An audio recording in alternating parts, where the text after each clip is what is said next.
Have you ever wanted to see a cranberry bog? I am actually at Long Beach with Kim Patton. And Kim, we are actually at a research center, aren't we? This is the WSU research station, and yes, it's a research farm. It's about 10 acres of cranberries that we grow for research and commercial production. And you're in charge here, and you are doing a lot of research on what? I see plants here. So you're looking for different kind of attributes for these plants? We do a lot of variety testing, then we look at production, disease resistance, fruit rot resistance, fruit quality, as well as we also do a lot of pest management work on. We have a lot of plots out there that look at weed control, disease, and insect control. And they're really pretty plants, and so they look like little kind of a shrub. What kind of a plant are they? They're a low-growing vine, and they look just like this, whether they're 100 years old or whether they're just 3 or 4 years old. And so they really just a low profile, like a ground cover. Oh, it is nice. And so here we are in October, so we're getting close to harvest? We are right on harvest. It usually starts mid-September and goes until mid-November. So Kim, I'm seeing that there's different kind of berries or different colors. When I go to the grocery store, they're mostly red. So what's that difference? Well, there are a lot of varieties. Cranberries were selected in the wild, and so a lot of the varieties we're growing are actually just wild selections from the East Coast.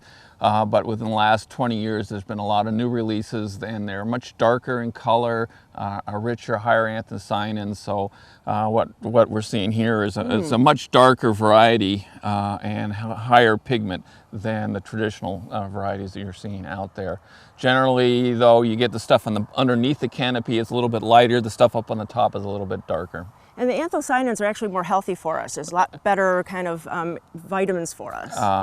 That's correct. So a lot of the pigments that are associated with cranberries that have all the nutraceutical value are associated with that red color. And so we are going to go see a harvest, so let's go over there. Super. Great. So we've learned about the cranberry plants from Extension, but now we're actually talking to Ardell, who's a farmer, and this is one of your bogs. Right.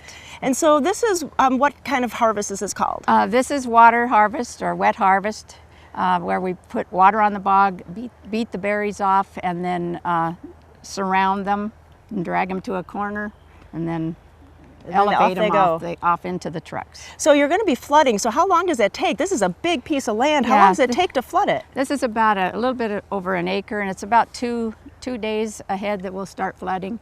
And then if it's not quite up, it depends on how dry it is, whether it soaks in or not.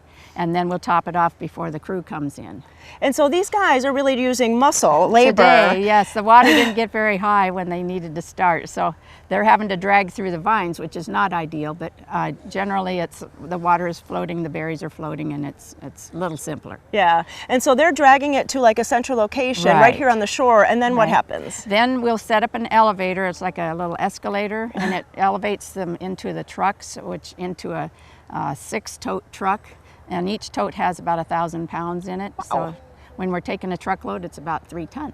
Oh my gosh, and then where does it go from there? It just goes north about 2 miles for us here to the Ocean Spray receiving plant, and then they'll clean them and get them ready to either process or put to the freezers. And then we go to the store and get them. That's right, yeah. Now, but the ones you get at the store are the fresh pick. Do you have just one variety of cranberries that you grow, or many? No, we have several, and we've been changing to new varieties. The reason we change is to get some that have higher yields, or they produce earlier and darker color and more disease resistance. Oh, that's really important, definitely. Yes, yeah. Well, right now we're going to go to another place and talk about a special event, so let's go. Okay. Well, it is a special event happening today, and I'm with Betsy. And Betsy, where are we? We're at the Columbia Pacific Heritage Museum in Ilwaco, Washington. And so what is the name of the festival? It is the Cranberry Fair and Harvest Festival. And so, or it could be the other way around, but it is. We call it the Cranberry. Yeah, and for short. Yes. And so what will be happening when we come and visit? Well, there's all kinds of things going on in Ilwaco. Here at the museum, we have vendors. We have about 18 vendors, and we have a lot of demonstrators. So we have people demonstrating ceramics and weaving and spinning and quilting and on and on. So it's really all of the wonderful things that go on in the craft world here at the museum. So Betsy, is this a recent festival? You started it recently or not? Well, the museum actually restarted it in the 1980s. It originally started in the 1920s as a way for the people of the South Pacific County, the Long Beach area, to showcase the beautiful objects that they made, like quilts and knitting and sewing and those kinds of things, as well as their products, the cranberry products, apples, strawberries, beans, anything that people grew, they would bring to the fair. Really a rich history around here. Very much so. Well, that sounds like a lot of fun, but there's also another museum, and I'm with Melinda. And Melinda, what's the name of the museum that you work at? It's the Cranberry Museum, and it's in Long Beach on Pioneer Road.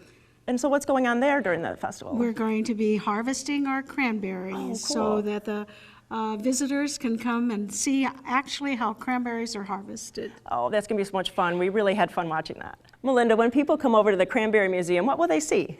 Well, it's a nice, unique little museum. We have historical equipment that was used in the harvest in early days. Lots of historical pictures. And I love the store, and you have cranberry ice cream, which was a really treat. Right, and of course, most of the things in the store are all cranberry. We have to promote our industry, so it's cranberry. Of course, of course. Really, there's such a lovely festival up here. You have to come for the weekend, come up on Saturday or Sunday, come to both museums, and then you'll be able to see the harvest. For any other information, please go to gardentime.tv. We'll click you over to their websites, and you get all the information. Ladies, thanks so much, and have a great festival. Thank you very much.